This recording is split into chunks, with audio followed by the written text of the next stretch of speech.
Gauteng police are investigating following a shooting near Zamimpilo Informal Settlement in Riverlea.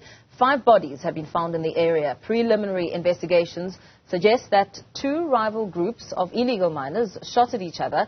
Members of the tactical response team and public order policing have been deployed to monitor the area. Residents have been complaining about the daily attacks involving illegal miners in the area for months now. Let's bring in some reaction now. We're joined by James Lorimer from the Democratic Alliance. A very good morning to you. Thank you so much for your time. I mean, these killings have occurred outside Soweto, on the fringes of Johannesburg, and adjacent the Zamimpilo Informal Settlement, which has essentially become a hotspot for illegal mining. I know that you've lashed out at police for failing to stop the mining activity in the area. It's been a problem for a long time. And it's got particularly acute in about the last 6 months, where there have been frequent gun battles, apparently between different groups of illegal miners. The big problem is that the police appear not to be getting to grips with this at all. If they are involved, they're not telling us how they're involved. To residents on the spot, it seems like police are sometimes involved in the shooting. In fact, almost a week ago, we had a passerby, somebody driving past, was shot and killed, apparently in crossfire between police and Zamazamas. But the police response to it has been incredibly weak. And I think what we need here is we need a coherent, systematic police response on the ground, and we need the police to tell us what they're doing, because they don't seem to be doing very much. Yeah. Police have in fact said that, officers from the tactical response team and public order policing have been deployed to monitor the area, which to me sounds like a short-term solution, but one which will essentially bring some ease to community members who've been left traumatized. I mean, in the area where Zamazamas go on shooting sprees in turf wars, that has its impact on community members. Yeah, I'm not very impressed by that response, I have to say. This has been going on for months. I mean, I spoke in Parliament in June, and at that point I said, look, a couple of weeks ago there was one of these gun battles, and within the space of 30 seconds you can count 35 individual gunshots. People are using automatic weapons. There is heavy fire.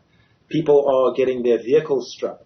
Their windows are being broken. People are having to lie on the floor to avoid this. This is not an informal area. This is suburban Johannesburg, which has groups of armed people wandering around. We know about it. We have known about it for months. Where is the police response? Now, all of a sudden, when people get killed, and the police are talking about 5 bodies, residents say there are a lot more than that people who were killed. They're even talking about 20 or 30. They're telling me about a venture that was seen driving around after the battle, just loading up bodies. Other residents say they saw people, at least 2 bodies taken away in their blankets after they were shot and killed. Plus, there were a lot of people injured, badly injured.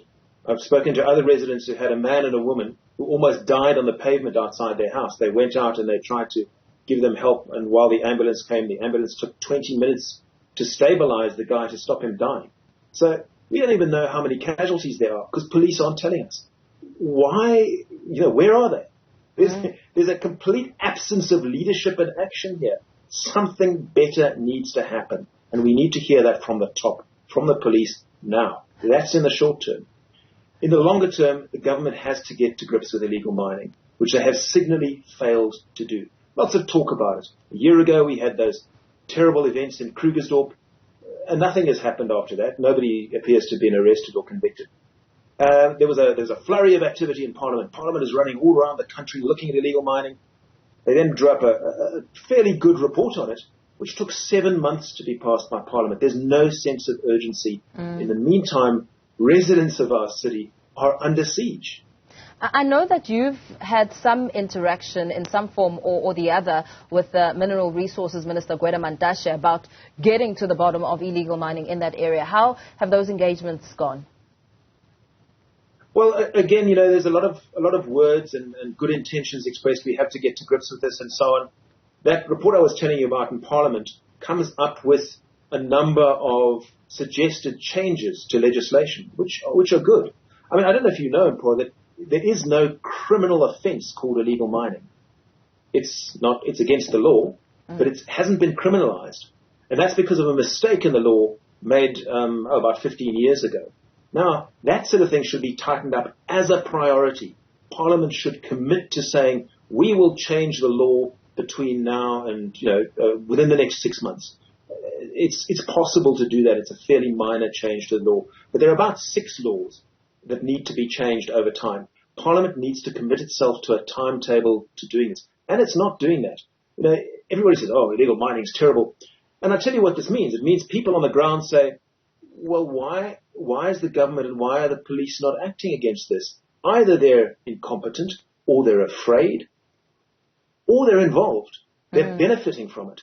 So there's huge cynicism about the response of government to this. And in the DA, what we say is, look, you can't just tackle this thing piecemeal. We've got a problem in Riverlea. There must be an instant police response. Absolutely. But in the longer term, what you need is, what we are calling for is a specialized police unit to deal with illegal mining. And that unit needs to be capacitated to deal with it. It needs the firepower. These illegal miners are very well armed. They're very dangerous people. There needs to be a police unit with the firepower to take them on. You can't send a van from the Langlaagte police station with 2 constables inside. They're going to turn around and go home, which they do.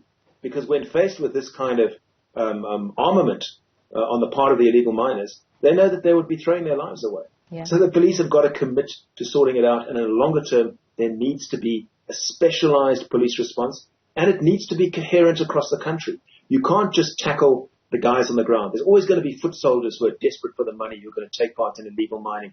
What we need is more arrests of kingpins. There have been a few. There have been sporadic successes in places like Welkom. Police did a really great job there. But that hasn't spread across the country. The response to illegal mining appears to be provincially based. We need a national team, a national unit to get to grips with this. Yeah, absolutely. Thank you so much for your time and sharing your views there. James Lorimer from the Democratic Alliance speaking about illegal mining and zamazamas, the impact that they've had in the Zamimpilo Informal Settlement, which has become a hotspot for illegal mining.